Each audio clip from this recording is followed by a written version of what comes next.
Selamat siang teman-teman, saya atas nama Edel Tulistia, program studi PGSD semester 2. Video kali ini saya akan memaparkan materi tentang karya ilmiah dari pertemuan 1 sampai pertemuan 7. Pertemuan 1 menjelaskan tentang hakikat dan jenis karya ilmiah. Karya ilmiah adalah suatu karya tulis yang membahas suatu permasalahan. Pembahasan dilakukan berdasarkan penyelidikan, pengamatan, pengumpulan data yang didapat dari suatu penelitian.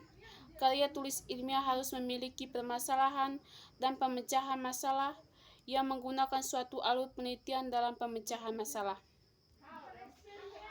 Karya ilmiah terdiri dari dua kata, yaitu karya dan ilmiah.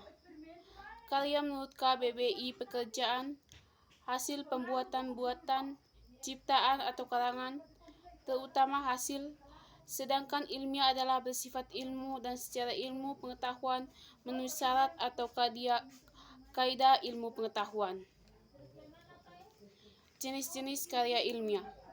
Artikel adalah sebuah karya tulis seperti berita yang ada di suatu kabar, informasi mengenai sesuatu, dan lainnya. Artikel bisa dimuat dalam media massa yang membicarakan suatu topik tertentu, kasus yang sedang hangat-hangatnya terjadi di kalangan masyarakat. Makalah. Tujuan dari penulisan makalah yaitu untuk membuat pembaca yakin bahwa pembahasan atau topik yang ditulis berdasarkan penalaran logis dan perorganisasian yang berstruktur yang harus diketahui dan dipertaatkan. Skripsi adalah tugas akhir pada jenjang perkuliahan. Tugas akhir tersebut berupa karya tulis ilmiah yang dibuat oleh mahasiswa sebagai syarat untuk lulus dan gelar sarjana di perguruan tinggi. Kertas kerja biasanya dibuat untuk dipresentasikan dalam sebuah seminar dan lokalnya yang dimana dihadiri oleh para ilmuwan dan para pakar-pakar tertentu.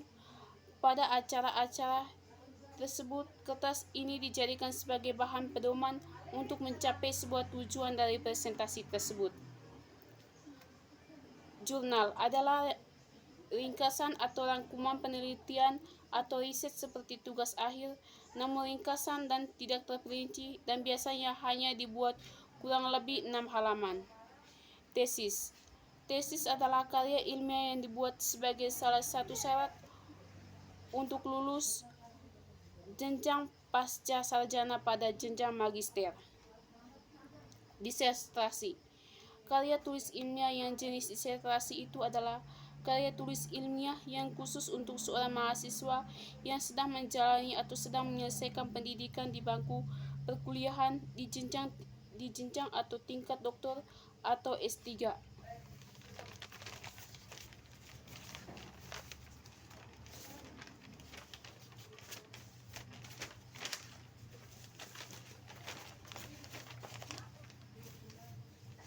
Pertemuan 2 menjelaskan tentang sistematika dan komponen-komponen karya ilmiah. 1. Sistematika makalah. Sistematika makalah memuat tentang halaman awal. Dalam halaman awal memuat tentang kata pengantar, daftar isi. Bab 1. Pendahuluan terdiri atas latar belakang, rumusan masalah, tujuan penulisan, manfaat penulisan. Bab 2 menjelaskan pembahasan. Bab 3 kesimpulan dan saran. 6. Daftar rujukan. 7. Lampiran. Artikel ilmiah. Di dalam artikel terdapat isi dan sistematika. Artikel ilmiah pada penulisannya menggunakan sistematika tanpa abjad atau nomor. 1. Judul. Ditulis singkat dan informatif. 2. Nama penulis. 3. Abstrak dan kata kunci. 4. Pendahuluan. 5. Metode, hasil pembahasan, kesimpulan atau saran, daftar rujukan. 3. Deskripsi. Deskripsi membuat halaman awal, cover, halaman judul, halaman pengesahan, abstraksi, kata pengantar, daftar isi. 2. Daftar tabel atau gambar atau grafik atau lampiran. 3. Pendahuluan. Di dalam pendahuluan terdapat latar belakang, rumusan masalah, tujuan, manfaat penelitian, batasan masalah hipotesis. Bab 2. Kajian pustaka atau landasan teori. Bab 3. Metode penelitian. Waktu penelitian, tempat penelitian, metode dan rancangan penelitian, metode populasi dan sampel pendidikan. Bab 4. Hasil dan penghasilan, hasil penelitian, pembahasan penelitian. Bab 5. Penutup, kesimpulan, kajian pustaka. Bab 3. Menjelaskan kode etik dan pelanggaran ilmiah dalam penulisan karya ilmiah. Beberapa jenis pelanggaran etika ilmiah dalam penyusulan, pelaksanaan, dan penulisan karya ilmiah. Pertama, fabrikasi.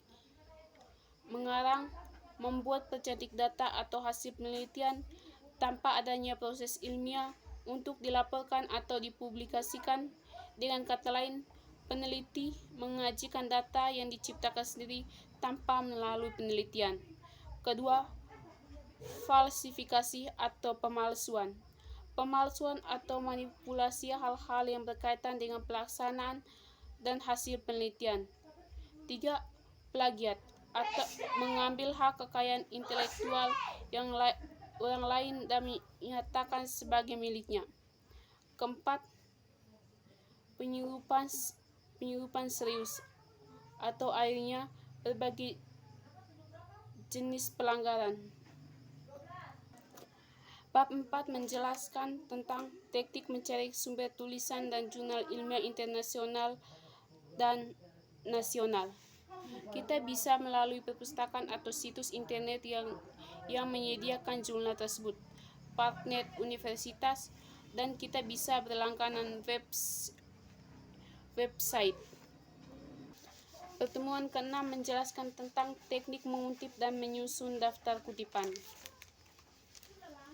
Dalam menyusun sebuah makalah, penulisan harus memperhatikan ketentuan penulisan kutipan. Menurut Anugrahawati, ada 3 cara mengambil rujukan atau kutipan, yaitu 1.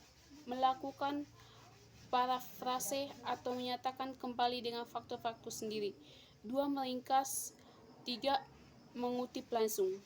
Kutipan secara langsung maksudnya penulisan mengutip pernyataan dari orang lain dalam karya ilmiah secara langsung, persis seperti aslinya, baik bahasa, huruf maupun isinya. Sebagai contoh, kutipan langsung dapat berupa peraturan pemerintah, undang-undang, puisi, dan lain-lainnya.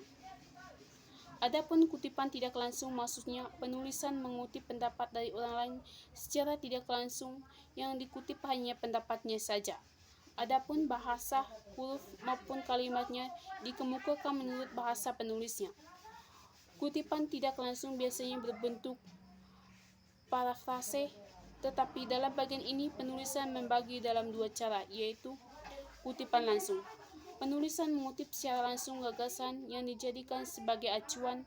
Untuk hal ini, bila ditulis tidak lebih dari 50 kata atau tidak lebih dari 4 baris, maka harus diberi tanda kutip dan dapat langsung disisipkan dalam tubuh teks.